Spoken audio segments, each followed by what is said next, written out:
Selamat datang semuanya yang sedang mendaftar menjadi menantu idaman. Sekarang kita kembali diperlihatkan dengan Xiao Yan yang pada saat ini dicegat oleh beberapa bahtera. Bahtera aneh di kejauhan ini juga pada akhirnya segera meneriakkan sesuatu kepada kelompok Xiao Yan. Pemimpin di antara bahtera ini segera berteriak bahwa sepertinya kematian dari Chao Ge dan Guan Er berkaitan dengan mereka. Karena mereka pada saat ini ingin pergi tergesa-gesa, maka hal tersebut telah membuktikan semuanya. Xiao Yan pada saat ini menyipitkan matanya mendengar suara dari sosok yang berada di kejauhan. Sementara itu Xiao Yueli pada saat ini memerintahkan Xiao Yan untuk membawa Suner pergi terlebih dahulu.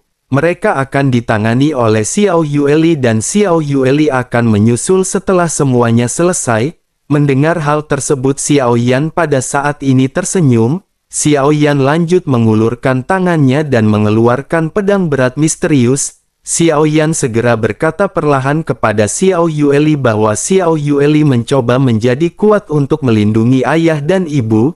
Namun Xiao Yueli tidak pernah tahu bahwa ayah juga bekerja lebih keras untuk melindungi Xiao Yueli. Oleh karena itu pada saat ini jika ayah dan anak harus bertempur bersama, mereka akan melewati semuanya meskipun mereka harus mati. Setelah selesai berbicara, klon iblis keabadian juga pada saat ini segera muncul dan berdiri di samping Xiao Yan. Xiao Yan telah siap bertempur mati-matian melawan sosok-sosok yang menghalangi mereka. Sementara itu di sisi lain Ding Yue pada saat ini segera berbicara kepada Xiao Yan. Ding Yue berkata bahwa mereka dapat mengandalkan Fearless Art untuk pelarian diri. Selama periode waktu ini Ding Yue telah menambahkan teknologi stick kuno kepada Fearless Art. Sepertinya kali ini mereka akan bisa menggunakan hal tersebut untuk melarikan diri. Fearless Art bisa melonjakkan Origin Ki yang membuat kecepatannya seketika melonjak secara instan. Hal tersebut akan meningkatkan kecepatannya hingga tahap yang ekstrim. Dengan begitu akan sangat mustahil bagi mereka untuk bisa mengejar Fearless Art. Xiao Yan pun sedikit terkejut sebelum akhirnya Xiao Yan segera mengangguk. Xiao Yan segera berkata kepada Ding Yue jika memang Ding Yue bisa maka mereka harus menghindari pertempuran ini. Ding Yue pun menghela nafas dan lanjut menjelaskan bahwa mereka membutuhkan 100 juta pil Origin Ki untuk digunakan sekali. Xiao Yan tanpa banyak basa-basi segera mengeluarkan 100 juta Origin Ki. Jumlah ini pada saat ini bukanlah apa-apa bagi Xiao Yan. Setelah menerima pil Origin Ki ini Ding Yue pun segera memulai persiapan.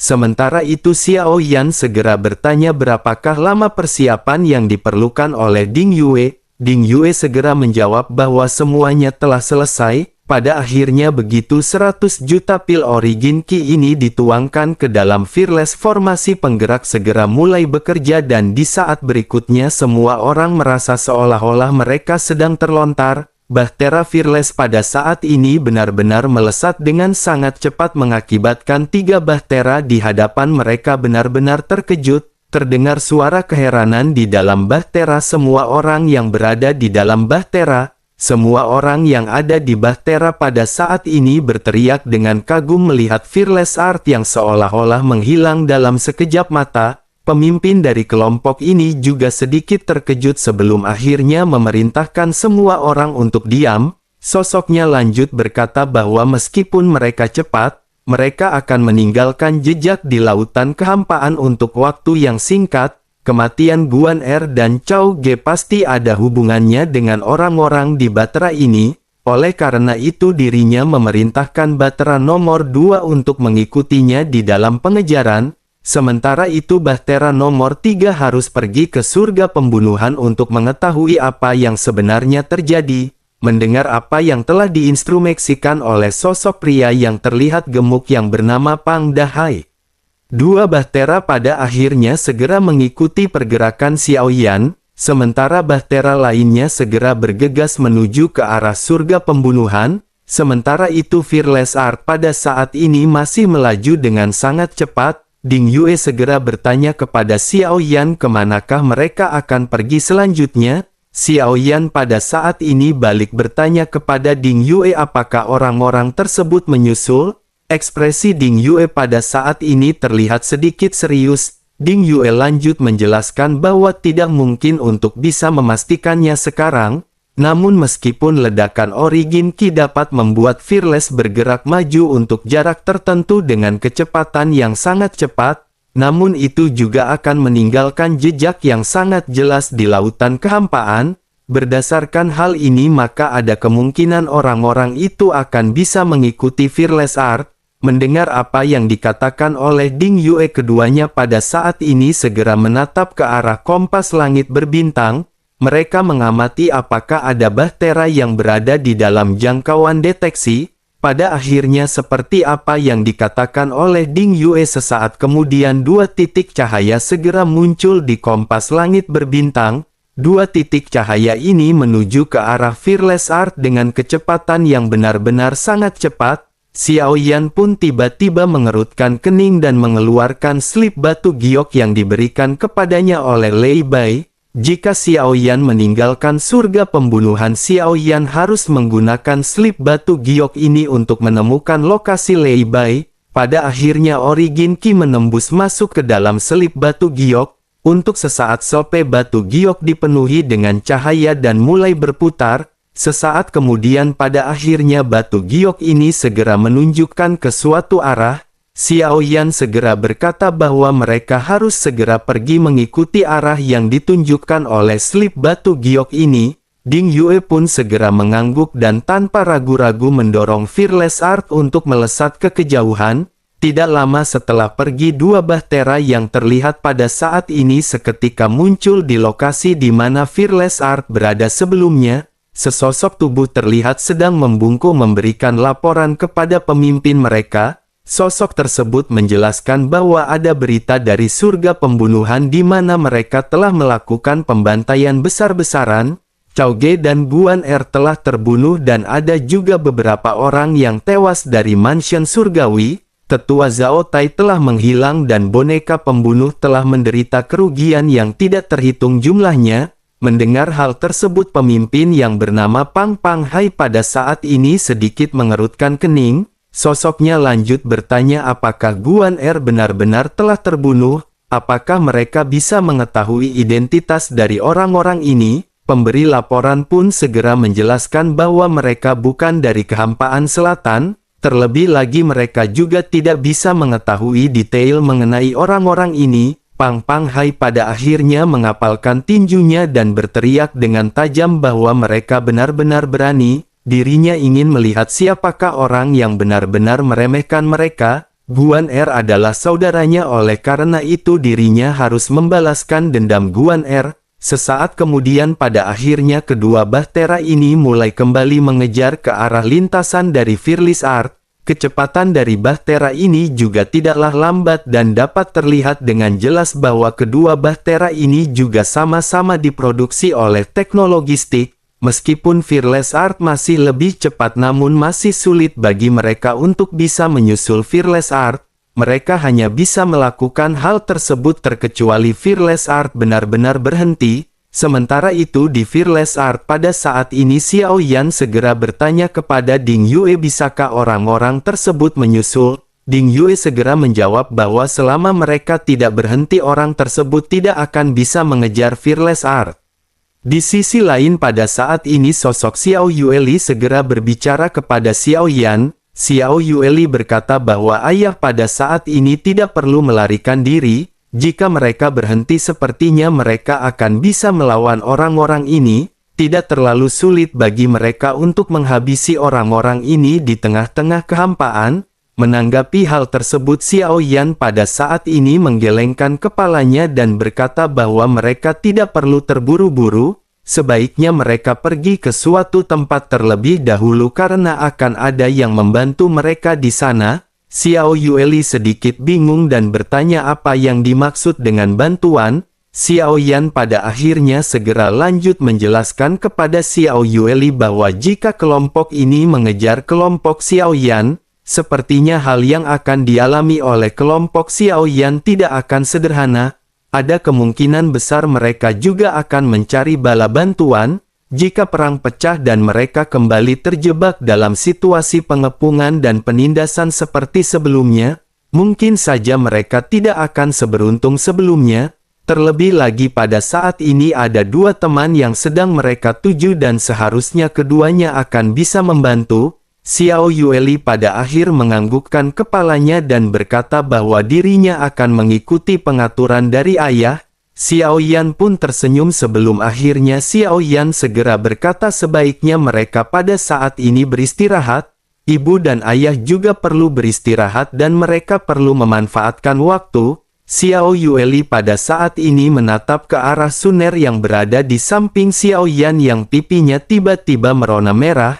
Xiao Yueli tiba-tiba menyadari sedikit sesuatu yang akan terjadi. Xiao Yueli menatap ke arah ayahnya dengan tatapan sedikit marah. Xiao Yueli segera berkata kepada Xiao Yan agar ayah dan ibu menjaga dirinya baik-baik. Jangan biarkan kecelakaan terjadi karena Xiao Yueli tidak ingin memiliki saudari keempat. Begitu suara ini menyebar di bahtera, semua orang pada saat ini segera menahan senyum masing-masing. Sementara itu Xiao Yan pada saat ini sedikit terbatuk sebelum akhirnya berkata bahwa tidak akan ada lagi kecelakaan. Sebaiknya mereka pada saat ini segera beristirahat. Xiao Yan pada akhirnya segera meraih pinggang Suner dan berjalan menuju kabin miliknya.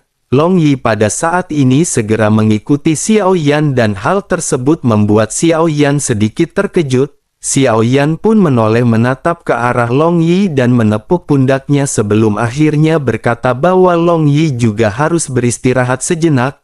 Ayah dan ibu juga harus beristirahat dan ada juga sesuatu yang harus dikerjakan. Setelah mengatakan hal tersebut Xiao Yan kembali memimpin Suner dan terus berjalan ke depan. Semua orang pada saat ini mengerti tetapi Long Yi pada saat ini masih mengikuti Xiao Yan langkah demi langkah. Xiao Yan pada akhirnya tanpa daya kembali menoleh menatap ke arah Long Yi. Xiao Yan pada akhirnya bertanya kepada Long Yi apakah yang terjadi kepada Long Yi. Long Yi pada saat ini terdiam menatap ke arah dengan serius dan setelah sekian lama pada akhirnya Long Yi segera berbicara. Long Yi bertanya bisakah ayah berhenti meninggalkan Long Yi?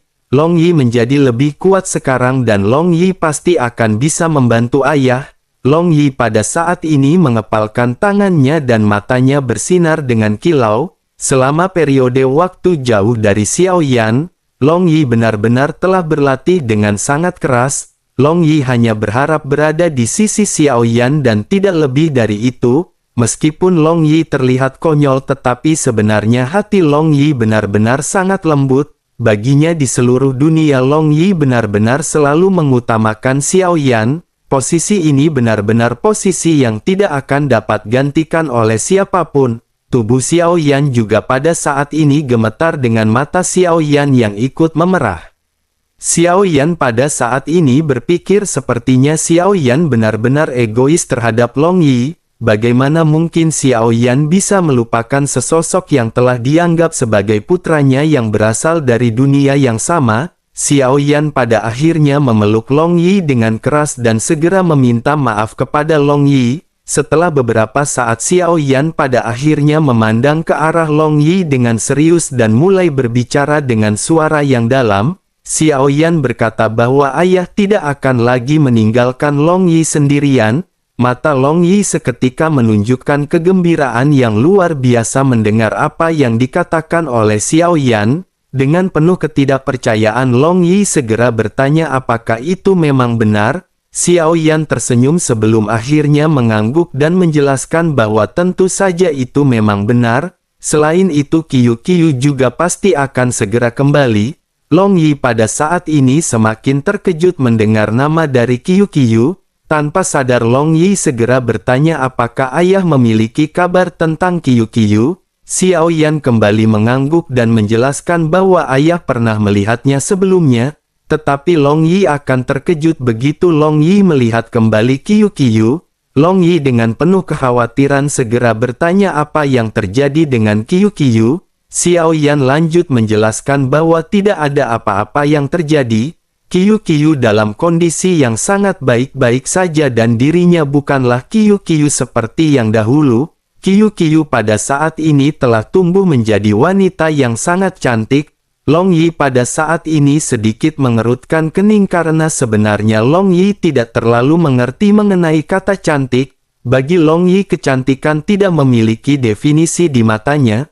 Long Yi tampaknya lebih mengutamakan esensi dari setiap orang yang berada di sekitar. Menyadari hal tersebut, Xiao Yan pada akhirnya sedikit tersenyum dan berkata bahwa Long Yi pada saat ini masih belum bisa untuk mengerti. Long Yi akan mengetahuinya di masa depan dan sebaiknya mereka pada saat ini beristirahat terlebih dahulu. Long Yi bisa bermain-main bersama dengan yang lain di geladak sementara ayah akan beristirahat. Xiao Yan pun segera melambaikan tangannya dan pada saat ini segera meninggalkan sosok Long Yi. Sementara itu Ding Yue dan Xia Zhenghui pada saat ini segera berdiri dan menghampiri Long Yi. Mereka sangat merasakan emosional yang terpancar dari Long Yi. Semua orang pada saat ini menepuk bahu Long Yi dan benar-benar menghibur Long Yi. Ding Yue bahkan menggunakan senjata teknologi stik kuno yang dibuat khusus untuk Long Yi. Ding Yue segera berkata bahwa ini adalah tombak naga pemecah. Ini baru saja dibuat oleh Ding Yue untuk Long Yi.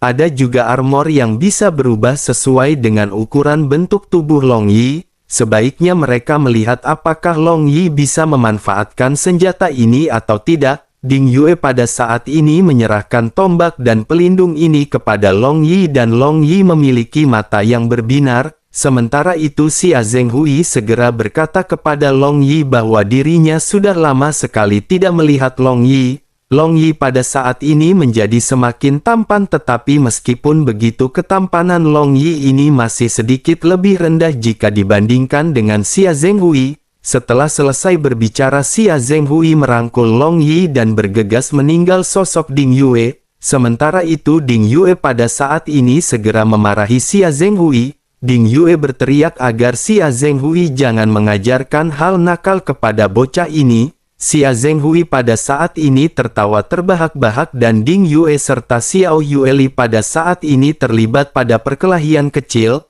Melihat hal ini Long Yi mengangkat kepalanya dan senyum yang cerah mulai melonjak.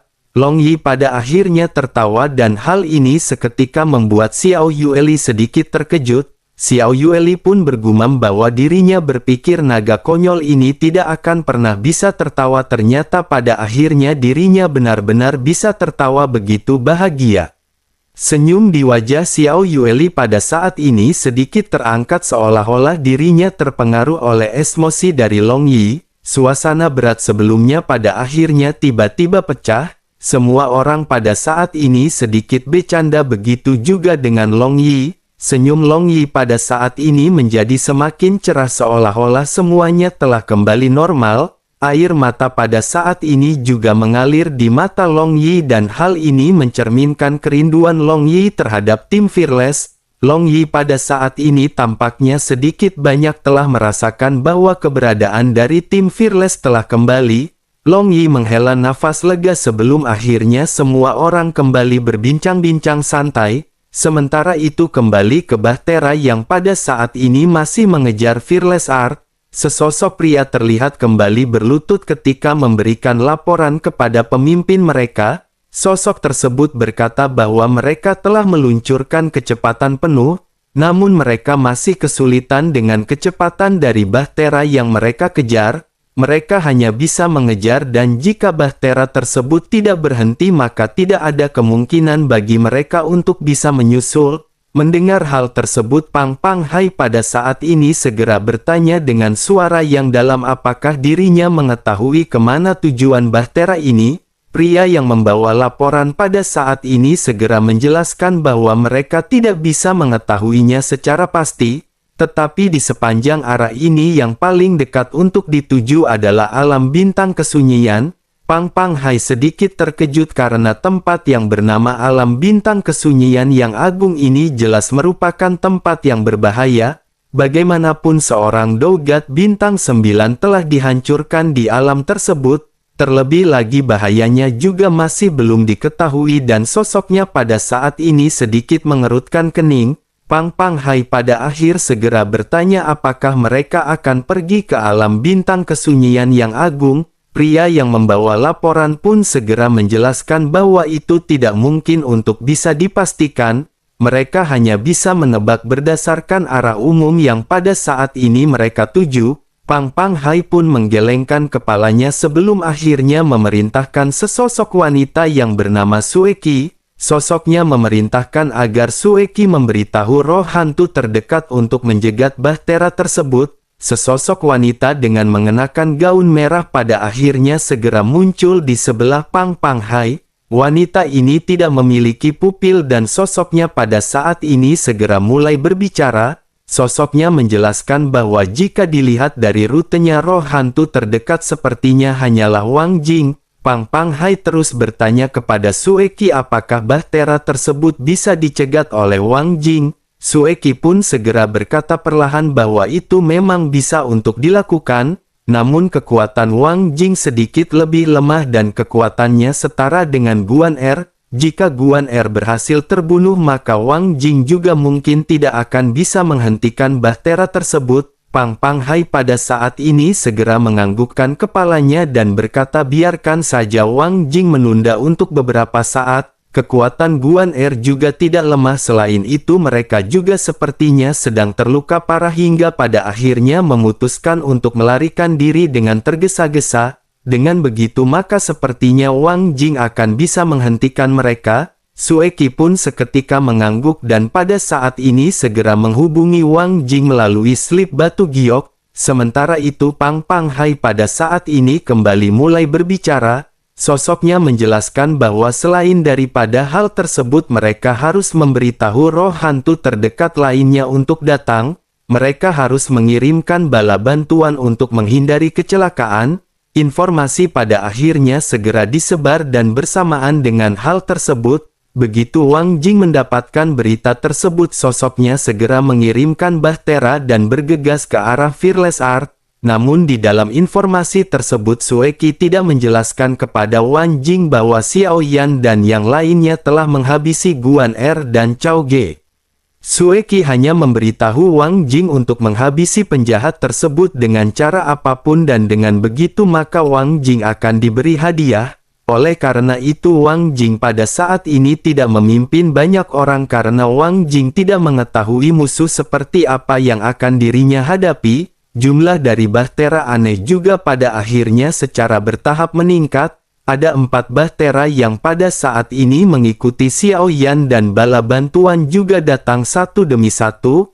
Ada lebih dari belasan orang kuat di mansion surgawi yang pada saat ini mengejar Fearless Art. Sementara itu di Fearless Art semua orang pada saat ini sedang merasakan kenyamanan dalam istirahat. Butuh lebih dari 10 tahun bagi mereka untuk sampai ke tujuan.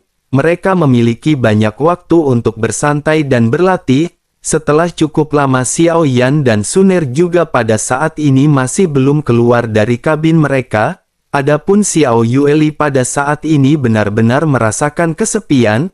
Xiao Yueli tentu mengetahui tentang hubungan antara pria dan wanita tetapi sosoknya tidak tertarik dengan hal tersebut. Namun ketika melihat ayah dan ibunya yang pada saat ini menghilang bersamaan, tiba-tiba sosok Raja Tianzang muncul di benak Xiao Yueli dengan sebuah alasan.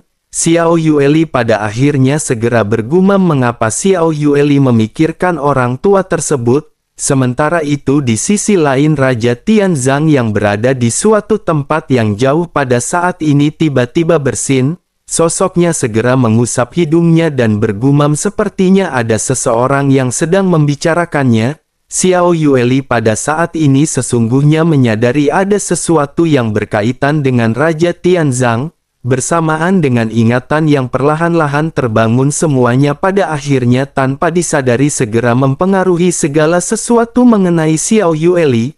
Baik itu kepribadian, cara berbicara, sikap dan lain-lain perlahan-lahan akan muncul pada diri Xiao Yueli. Namun pada saat ini Xiao Yueli sepertinya masih menjadi dirinya sendiri dan masih sulit baginya untuk tidak terpengaruh oleh ikatan ingatan tersebut.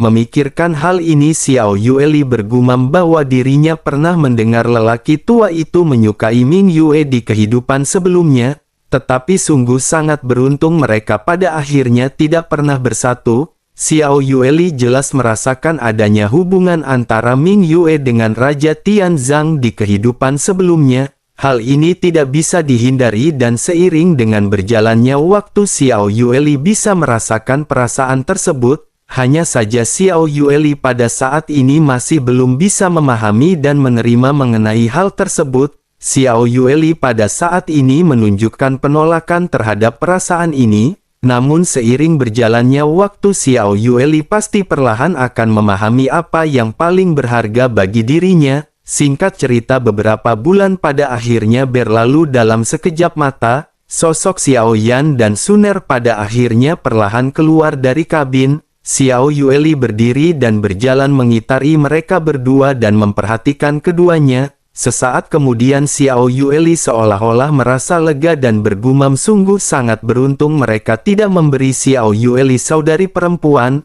Xiao Yan pada saat ini hanya sedikit terdiam, sementara di sisi lain Xiao Qi segera menghampiri Suner. Melihat Suner yang berseri-seri pada saat ini, Xiao Qi berkata bahwa saudari Suner telah menjadi semakin cantik. Begitu kata-kata ini keluar, hanya kedua gadis itu yang tampaknya saling mengerti. Sementara itu Xiao Yan tiba-tiba merasakan sedikit malu dan terbatuk dua kali. Xiao Yan pada akhirnya segera mengalihkan topik pembicaraan dan berkata bahwa mumpung masih ada waktu, Xiao Yan pada saat ini harus berlatih dan jika terjadi sesuatu segera beritahu Xiao Yan. Xiao Yan tanpa banyak basa-basi segera melarikan diri dari tempat kejadian perkara. Xiao Yan meninggalkan kedua wanita di sana yang menutup mulut sambil tersenyum. Xiao Yan pada akhirnya kembali ke kabin dan Xiao Yan pada saat ini berniat untuk meningkatkan kembali kekuatannya. Jika Xiao Yan menyerap kristal energi, hal tersebut akan memungkinkan Xiao Yan untuk menembus tahap akhir Dogat Bintang 6. Namun Xiao Yan pada saat ini tidak mengeluarkan kristal energi karena Xiao Yan masih memilih untuk memasuki pagoda pemurnian. Ketika kekuatan Xiao Yan meningkat, Xiao Yan telah merasakan bahwa Xiao Yan tidak memiliki keterampilan bertarung yang bisa mumpun. Oleh karena itu begitu Xiao Yan memasuki pagoda, Xiao Yan langsung menuju ke arah tempat untuk mendapatkan keterampilan. Tempat ini dipenuhi dengan cahaya yang mengalir yang mengandung keterampilan bertarung yang tidak diketahui. Begitu Xiao Yan mengangkat kepalanya, Xiao Yan melihat banyak kilatan yang seperti meteor yang berseliweran. Xiao Yan tidak bisa menahan diri untuk mendesah, namun Xiao Yan pada saat ini tidak mengambil tindakan. Xiao Yan berpikir bahwa pada saat ini akan ada keterampilan bertarung yang menghampiri Xiao Yan dan keterampilan tersebut pasti akan cocok. Pada saat ini keterampilan bertarung terkuat milik Xiao Yan berada di tingkat tinggi. Namun seiring peningkatan kekuatan Xiao Yan dan dengan berkah dari 10 api iblis, fondasi origin Qi Xiao Yan dapat menembus hingga 60 juta dan itu benar-benar sangat megah. Dengan keterampilan bertarung Xiao Yan pada saat ini, hal tersebut benar-benar agak terbatas dan tidak bisa menampilkan semua kekuatan Xiao Yan. Memikirkan hal ini, Xiao Yan pada saat ini hanya bisa berharap akan mendapatkan keterampilan bertarung yang sesuai. Pada akhirnya bersamaan dengan Xiao Yan yang menunggu, ada aliran cahaya yang mulai melambat. Aliran cahaya yang melambat ini pasti adalah keterampilan bertarung yang cocok dan dicari oleh Xiao Yan. Xiao Yan akhirnya segera mengulurkan telapak tangannya dan seberkas cahaya segera terjatuh ke telapak tangan Xiao Yan. Gulungan merah menyala bersinar dengan beberapa karakter besar yang tertulis. Xiao Yan sedikit terkejut setelah membaca bahwa ini adalah keterampilan tingkat penciptaan. Keterampilan ini memiliki nama 10.000 domain Dewa Api. Xiao Yan tidak pernah menyangka bahwa Xiao Yan akan memperoleh keterampilan tingkat penciptaan. Ini merupakan tingkat yang lebih tinggi daripada tingkat di.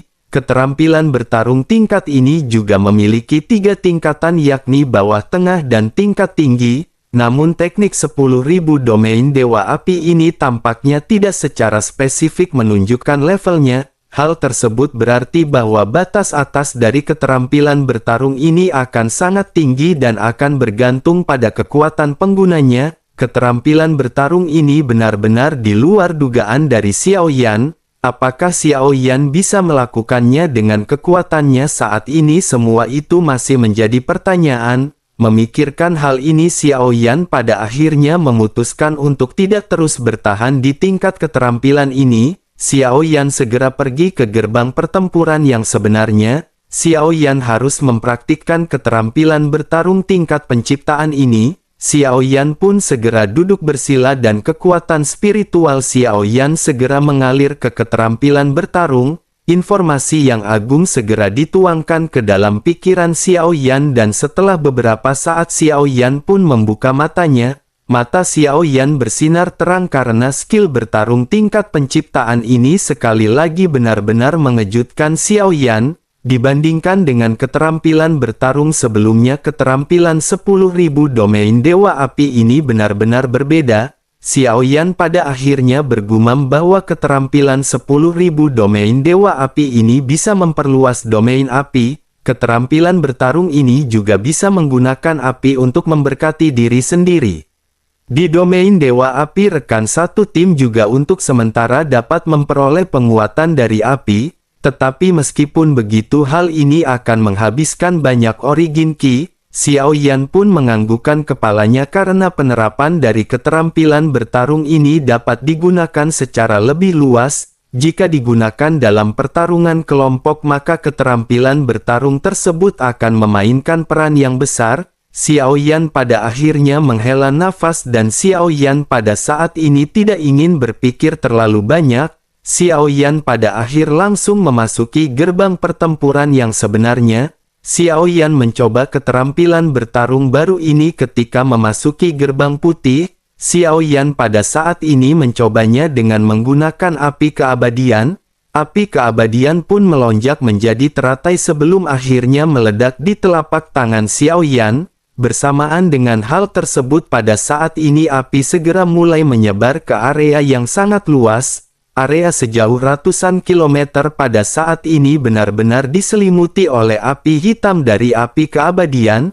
Xiao Yan segera menemukan bahwa selama Xiao Yan memikirkan semua makhluk hidup yang diselimuti oleh api keabadian ini, Xiao Yan akan dapat mengekstraksi vitalitas mereka dan menjadikannya vitalitas milik Xiao Yan. Xiao Yan pun menganggukkan kepalanya dan berkata sepertinya ini adalah berkah untuk Xiao Yan dari teknik tersebut. Jika begitu permasalahannya, maka di dalam pertarungan gesekan jangka panjang, skill bertarung ini benar-benar akan memainkan peran yang sangat besar. Jika mengikuti aturan ini, maka teknik 10.000 domain api yang dibentuk oleh api abadi ini sepertinya berfokus pada pemulihan. Jika Xiao Yan menggunakan jantung api yang lainnya, Xiao Yan pada saat ini benar-benar ingin mengetahui efek apa yang bisa didapatkan. Bisakah jantung api putih atau Bai Yan dan 10 api iblis melakukan hal yang sama? Xiao Yan pada akhirnya menggertakkan giginya dan pada saat ini Xiao Yan kembali mencoba hal yang sama dengan jantung api yang berbeda. Xiao Yan mulai menggunakan Bai Yan kepada teknik tersebut dan api pada saat ini kembali melonjak.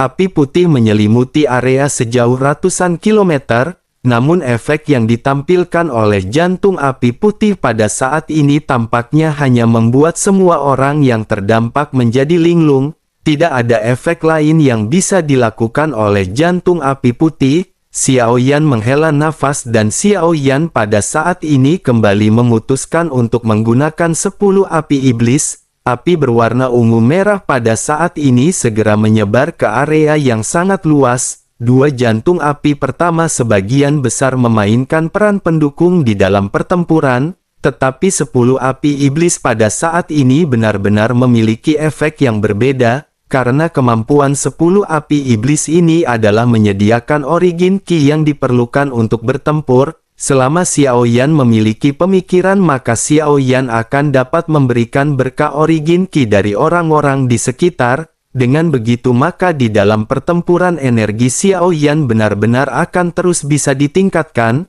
Xiao Yan pada akhirnya menganggukkan kepalanya karena jika dibandingkan dengan kemampuan dari 2 jantung api pertama, 10 api iblis mungkin akan lebih efektif jika digunakan dalam pertempuran sesungguhnya. Xiao Yan pada akhirnya menghela nafas dan bergumam bahwa keterampilan bertarung seperti itu memang layak untuk mencapai level penciptaan. Keterampilan bertarung ini benar-benar dapat membawa kekuatan dari jantung api menuju ke arah level yang lebih tinggi. Xiao Yan pada saat ini merasa sangat senang dengan keterampilan bertarung barunya karena keterampilan bertarung ini sungguh luar biasa seperti kekuatan Budeyanti yang melegenda.